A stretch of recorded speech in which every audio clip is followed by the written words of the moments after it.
Hey everyone, this is your host, Peter Zablocki, and you're listening to the History Shorts podcast. I hope everyone's having a great day so far, and thank you so much for making this show a small part of that. If you'd like to help me out with a small gesture, please leave History Shorts a rating or a review, and click that subscribe button if you haven't already done so. For sources and books used as the basis for these episodes, how to advertise on a show, and other information such as a list of our upcoming guests on the conversation series, or a link to our Patreon account where you can listen to exclusive episodes not heard here, please visit www.historyshortspodcast.com. Today's episode is brought to you by the Podcast Republic, your ultimate podcast listening app. Discover and subscribe to thousands of podcasts from around the globe, all in one place. Download Podcast Republic now and take your podcast experience to the next level. Having said all of that, in the early 1930s, as the United States grappled with the economic and social upheavals of the Great Depression, a largely forgotten yet deeply unsettling phenomenon emerged across urban and rural landscapes. A wave of child abductions that struck terror into families and communities. This period, often characterized by its grinding unemployment, collapsing banks, and the resultant social dislocation, created fertile conditions for both opportunistic criminals and organized networks preying upon the vulnerability of children. While the nation's attention was consumed by breadlines, Hoovervilles, and the dire politics of recovery, newspapers intermittently chronicled a string of kidnappings that, though less sensationalized than the famed Lindbergh case, nonetheless represented a profound social crisis. Between 1930 and 1935, law enforcement agencies across the country reported hundreds of cases in which children were taken, sometimes for ransom, sometimes for purposes less clear, and occasionally with grim outcomes that underscored the perilous environment of the Depression-era America. Here is the rest of that story. Yesterday, December 7th, 1941. It's one small step for man, one giant leap for mankind. Mr. Gorbachev, tear down this wall. The lead up to the kidnapping epidemic of the 1930s can be traced in part to the profound economic dislocations and urban migrations that defined the early years of the Great Depression. Families, often already strained by poverty, frequently left children in the care of neighbors, relatives, or informal boarding arrangements, while parents sought employment. Urban centers, with their dense populations and limited policing resources, provided anonymity for those intent on abduction. Rural areas, while less populated, were not immune. The isolation of farms and small towns could render children temporarily unguarded during moments of necessity or distraction. The broader cultural context of the era also played a role. Rapid industrialization in previous decades had eroded traditional community oversight in many towns, and the rise of the automobile provided kidnappers with unprecedented mobility. Criminals could remove a child from a neighborhood and transport them across counties, or even state lines, before parents or local authorities could mount an effective response. These structural and social conditions converged to produce a landscape in which children were increasingly at risk, and the public consciousness slowly registered the threat. The kidnappings themselves exhibited a range of characteristics, reflecting both opportunistic crimes and calculated, organized schemes. We're talking hundreds of kidnappings in just the first half of the 1930s. One notable pattern involved the targeting of children from relatively well-off families, who were perceived as more likely to yield a ransom payment. In major cities such as Chicago, New York, and Philadelphia, children were sometimes snatched near schools, in public parks, or outside apartment buildings, highlighting the audacity of the perpetrators and the limitations of contemporary policing.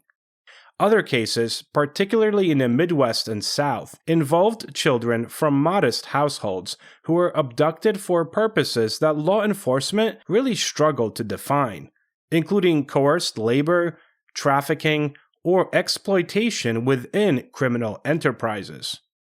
Reports from the era indicate that kidnappers were often transient individuals or small groups with prior criminal records, and that the methods employed were marked by both ingenuity and improvisation. Some criminals relied on forged documents and false claims of authority to separate children from caregivers, while others engaged in brute force or cunning deception, exploiting the limited communication networks of the time to minimize the chance of immediate detection. Among the more widely reported abductions of the early 1930s was the 1932 disappearance of 6-year-old George Weyerhaeuser Jr., heir to the wealthy Weyerhaeuser timber fortune. In the Weyerhaeuser case, the boy was taken from Tacoma, Washington, in what appeared to be a calculated ransom attempt. The abductors demanded a sum that, while substantial, reflected the perceived ability of the family to pay it. Law enforcement's rapid mobilization, aided by widespread media coverage, ultimately resulted in the child's safe recovery. Yet the incident exposed the vulnerabilities of children from affluent families during the Great Depression, highlighting how economic desperation and criminal audacity intersected. Another high-profile case involved the abduction of the 6-year-old Edward F. Zip in Chicago in 1933. He was seized near his home by a transient criminal exploiting lax supervision and the dense urban environment. While Zip was recovered unharmed after a tense search, the public reaction revealed a pervasive anxiety. Newspapers especially extensively chronicled the case, and parents reorganized household routines while schools adjusted pickup procedures all throughout Chicago. The media played a complex role in both chronicling and amplifying public anxiety over the epidemic. Local newspapers routinely reported all cases with a mixture of sensationalism and caution, providing detailed accounts of the children's identities, the circumstances of their abduction, and the process or lack thereof of police investigations. In fact, if you guys go onto newspapers.com and type in the 1930s children abduction epidemic, there are many different newspapers that covered it in the 1930s. I often found full double-page spreads of all different various pictures of young children that were abducted just that one particular year. Wire services transmitted these stories nationally, allowing cases from one state to inform the public consciousness everywhere else, and unfortunately, occasionally inspiring copycat crimes. Unlike the Lindbergh kidnapping of 1932, which captured sustained national attention and led to sweeping legislative and policing reforms, many of the smaller-scale abductions of the period faded from memory, despite their frequency and impact. The selective focus of the media, combined with the overwhelming preoccupation with economic survival of the Great Depression, meant that the epidemic of child abduction, while it was persistent and deeply unsettling for affected communities, remained largely unrecognized in a broader historical narrative of the Depression. Unless, of course, you look at local newspapers, as I already mentioned. Law enforcement responses to this child abducting epidemic of the Great Depression varied in scope and effectiveness as well, reflecting the rising state of federal oversight and the limitations of municipal police departments. Many local authorities relied on rudimentary investigative techniques, with patrol officers conducting just door-to-door inquiries, distributing physical descriptions of missing children, and coordinating with neighboring jurisdictions. In cases involving potential ransom, detectives attempted to trace communications and negotiate with kidnappers, though the lack of centralized communication infrastructure often hindered swift resolutions. The creation of specialized child protection units in certain urban police departments represented an early acknowledgement of the need for focused expertise, though these units were constrained by very limited budgets and the competing priorities of broader criminal investigations. In response to the epidemic, families increasingly employed heightened precautions, ranging from supervising children in pairs or groups to restricting travel and outdoor play altogether. In some neighborhoods, informal watch groups emerged, wherein parents coordinated schedules and vigilance to reduce opportunities for abduction.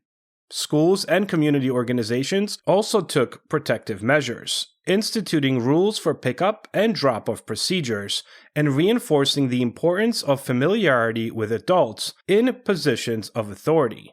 You know, the whole stranger danger thing. Scholars of the era noted that such anxieties, while amplified by media coverage, were grounded in observable threats and very tangible losses, and that the epidemic really reshaped both parental expectations and broader notions of civic responsibility. The legal and policy consequences of these kidnappings, though uneven, included several lasting developments in child protection and criminal law. Beyond the Federal Kidnapping Act of 1932, which made transporting kidnapped persons across state lines a federal offense, the kidnapping epidemic highlighted the necessity of improved record-keeping, interjurisdictional coordination, and rapid response protocols. Child welfare organizations, both religiously affiliated and secular, intensified efforts to maintain registries, track missing children, and provide support for affected families. By the mid-1930s, the most intense phase of the epidemic had begun to subside, though not entirely disappear. It seemed that it really ebbed and flowed based on how well the economy was doing at the time. Economic stabilization, improvements in policing, and the widespread adoption of federal law enforcement protocols really contributed to a reduction in abduction incidents. Public vigilance and community cohesion also played roles. Families, schools, and local organizations had adapted to the realities of preceding years, establishing routines and safety measures that persisted beyond the immediate crisis. In the historical record, however, the Depression-era kidnapping epidemic is often overshadowed by the singular notoriety of the Lindbergh case, or by the broader narrative of an economic catastrophe. Thanks for listening. This week on the Conversation series, I speak to Matthew Algeo about his latest work, New York's Secret Subway, the Underground Genius of Albert Beach and the Origins of Mass Transit. There wasn't a lot of interest, a lot of enthusiasm for investing money in this weird scheme to build a pneumatic tube underground to carry people in the city that was basically the world capital of corruption at the time. He gets the charter to build it in January, March of 1873, and it's just a couple months later that the financial panic hits. And so he was not able to raise money. It definitely delayed the construction of subways in New York. And what happened was, after this plan failed, there was a small elevated railroad line that went up Greenwich Street, and finally people threw up their arms and said, let's just build elevated railroads. It's easiest to do. You don't have to dig tunnels. They're loud, they're messy. Nobody really liked them, but as a practical matter, they were relatively easy to build. And that's what happened. A lot of people, even New Yorkers, don't realize Manhattan was covered with elevated railroads, really until the 1920s. And then when the subway construction began around 1903, then finally the subways replaced the elevated railroads.